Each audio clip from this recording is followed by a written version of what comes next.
A very good morning, dear students. In 11th Commerce Economics, we have discussed about the various degrees of elasticity of demand. In this video, we will discuss about the methods to compute the elasticity of demand. There are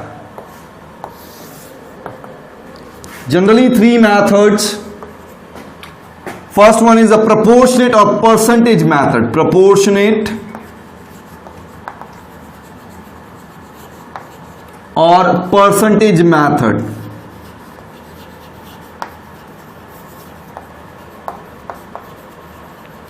And the second one is diagrammatic या graphical method. Graphical और diagrammatic method. ठीक है. और last one is expenditure method. Last one is expenditure method. As per the CBSE syllabus, only the proportionate or percentage method is in our syllabus. And about this method, we have already discussed the formula. And what is the percentage method? While computing ED, we should compare the change in prices along with the change in quantity demanded. इसका मतलब अपन ने यही कहा था, elasticity of demand क्या होता है? It is responsiveness or degree in change in quantity demanded due to change in the prices. इसका मतलब यहां जो सीधा सीधा फॉर्मूला आया था, वो फॉर्मूला था आपके पास में percentage change in quantity demand due to percentage change in price, है ना. अब बात ये थी कि परसेंटेज चेंज इन क्यूडी कैसे निकाला जाए. तो परसेंटेज चेंज इन क्यूडी निकालने के लिए अपन ने कहा कि करंट ईयर क्वांटिटी में से, यानी कि करंट क्वांटिटी में से बेस क्वांटिटी को अगर माइनस कर दिया जाए और उसे डिवाइड करें बेस क्वांटिटी से इनटू 100, तो ये आ जाएगा आपके पास में चेंज इन क्वांटिटी डिमांड या percentage change in quantity demand. इसी तरीके से परसेंटेज चेंज इन प्राइस निकालते हैं. P1 minus P0 upon P0 into 100 से आप 100 को कैंसिल करेंगे. ये जो वैल्यू आपके पास बची, इसे आपने लिखा Q1 minus Q0 upon Q0. ये जो बेस में आपकी वैल्यू थी, इसे ऊपर ला करके आप रिवर्स कर देंगे, यानी कि जो डिवीजन में था मल्टीप्लिकेशन में आएगा तो ये वैल्यू रिवर्स हो जाएगी. P0 ऊपर आ जाएगा, P1 माइनस P0, है ना. अब अपन कहते हैं इस फॉर्मूले से क्या किया जाए. ये जो चेंज है Q1 माइनस Q0, इसको अपन लिख देते हैं डेल्टा Q. क्या लिख दें? Delta Q. Q0 को अपन लिख देते हैं Q. देन P0 की जगह P और P1 माइनस P0 की जगह लिख देते हैं डेल्टा P. अब होगा क्या, डेल्टा की वैल्यूज को एक साथ कर दीजिएगा. Delta Q upon delta P into P upon Q. केवल डेल्टा की वैल्यूज को एक साथ कर दिया, प्राइस और क्वांटिटी को अपन ने एक जगह कर दिया. ये जो फॉर्मूला बन के आया, यही फॉर्मूला आपके लिए परसेंटेज मेथड या प्रोपोर्शनेट मेथड में काम में लिया जाता है. अब एक चीज यहां पर ध्यान रखनी है कि as we know that there is an inverse relationship between the price and its quantity demand. There is an inverse relationship. अपन बात कर रहे हैं प्रोपोर्शनेट मेथड की, तो प्रोपोर्शनेट मेथड में भी अपन किसकी बात कर रहे हैं? केवल प्राइस इलास्टिसिटी की. इनकम इलास्टिसिटी या क्रॉस इलास्टिसिटी के बारे में बात नहीं कर रहे हैं अपन. अब अपन कहते हैं कि प्राइस इलास्टिसिटी के बारे में बात करें तो अपने को यह पता है there is an inverse relationship between the price and its quantity demand. तो होगा क्या, ये जो आपके पास इलास्टिसिटी की वैल्यू आएगी हमेशा नेगेटिव आएगी. क्या आएगी?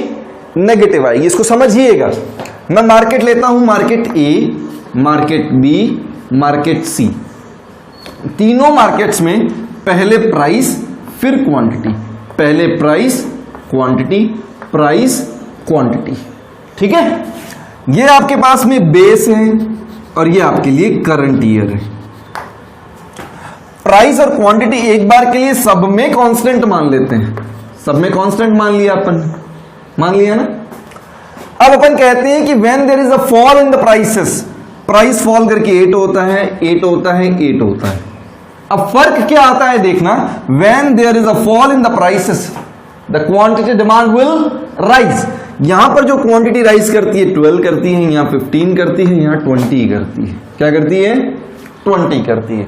तो सीधा सा देखने से ही आपको पता चलता है कि which market is more sensitive, which market is more responsive. सबसे ज्यादा क्वांटिटी में चेंज कहां आ रहा है? यहां पर 2 रुपए कम होने से 2 यूनिट्स की डिमांड बढ़ जाती है, यहां 2 रुपए कम होने से 5 यूनिट की डिमांड बढ़ जाती है, यहां 2 रुपए कम होने से 10 यूनिट की डिमांड बढ़ जाती है। तो देखने से तो पता चलता है कि भैया सबसे ज्यादा रिस्पॉन्सिव कौन सा मार्केट है? सी मार्केट है। लेकिन है कितना, उसे निकालने के लिए आप फॉर्मूला काम में लेते हैं। ईडी का फॉर्मूला होता है delta Q upon delta P into P upon Q. इन तीनों ही मार्केट्स में आप ये फॉर्मूला अप्लाई करिएगा। डेल्टा क्यू का मतलब change in quantity, change in quantity, change in quantity कितना? 2 units upon delta P change in price कितना?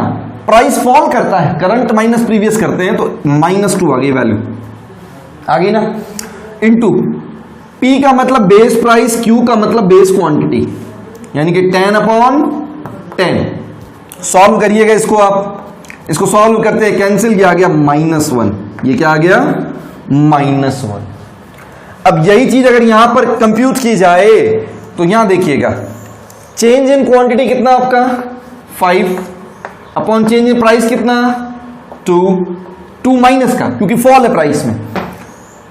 अब आगे multiply base quantity base price, यानी कि 10 अपॉन 10। सॉल्व करिएगा इसको सॉल्व करेंगे वैल्यू आ जाएगी 2.5 माइनस का -2.5। ठीक है। इसी तरीके से सी मार्केट में देखते हैं। तो सी मार्केट में अगर यही चीज कंप्यूट की जाए तो change in quantity 10 upon change in price -2 into base price 10 base quantity 10। Solve किया वैल्यू आ गई -5। अब अगर मैं आपसे पूछूं which value is greater than others, तो मैथमेटिकली आप मुझे क्या बोलेंगे कि -1 is greater than -2.5 and -2.5 is greater than -5। Mathematically आप यही बोलेंगे ना। आप यूं लिखेंगे इसको कि मार्केट ए की इलास्टिसिटी ज्यादा है मार्केट बी से, और बी की इलास्टिसिटी ज्यादा है सी से। ये मैथमेटिकली बोला गया, लेकिन ये गलत है, इट इज रॉन्ग। क्यों?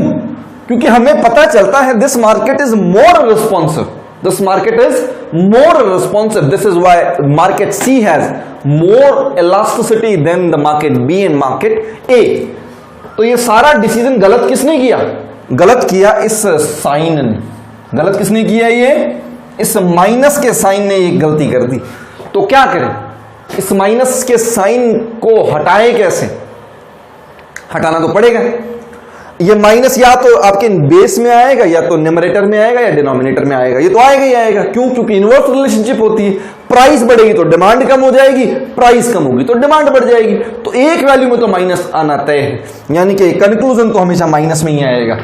तो भैया सबसे पहली चीज ये माइनस हटाओ, ये माइनस हटाइएगा। तो माइनस हटाने के लिए यहां इस फॉर्मूले से पहले एक माइनस साइन प्रीफिक्स कर दिया जाता है। क्वेश्चन ये पूछा जाता है why do we prefix minus sign before the formula of price elasticity of demand in the percentage method. Answer क्या हो जाएगा?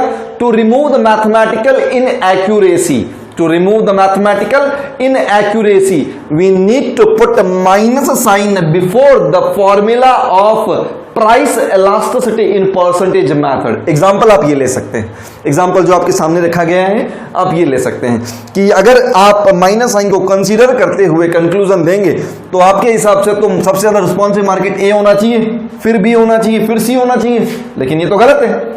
हमें पता चलता है कि सबसे ज्यादा क्वांटिटी में चेंज आता है मार्केट सी में। इसका मतलब market C is more responsive than market B and market A. ठीक है। तो अपन क्या करें, इस माइनस साइन की प्रॉब्लम को सॉल्व करने के लिए, इस माइनस साइन से क्रिएट होने वाली प्रॉब्लम को सॉल्व करने के लिए अपन इस फॉर्मूला से पहले क्या कर दें, माइनस साइन लगा दें। अब यहां अगर माइनस आ गया तो ये माइनस माइनस प्लस हो जाएगा, है ना। अगर क्वांटिटी फॉल करेगी तो ऊपर वाली वैल्यू माइनस आएगी, माइनस माइनस प्लस, और अगर प्राइस फॉल करेगी तो यहां वैल्यू माइनस आएगी, माइनस माइनस प्लस। तो अल्टीमेटली अपन इस माइनस को माइनस से मल्टीप्लाई कर देंगे। क्या कर देंगे? माइनस को माइनस से मल्टीप्लाई कर देंगे और अल्टीमेटली कंक्लूजन क्या आएगा आपके पास में? इसकी इलास्टिसिटी आएगी 1, इसकी इलास्टिसिटी आएगी 2.5 और इसकी इलास्टिसिटी आएगी 5। अब कंक्लूजन क्या हो जाएगा? Market C is more responsive than B and market B is more responsive than A. ठीक है, यहां तक हमने हमारे परसेंटेज मेथड या प्रोपोर्शनेट मेथड को कवर किया। In the next video we will go for the numerical problems of this chapter. In case of any query you may send your problems me through WhatsApp and you may call to me. Thank you, beta.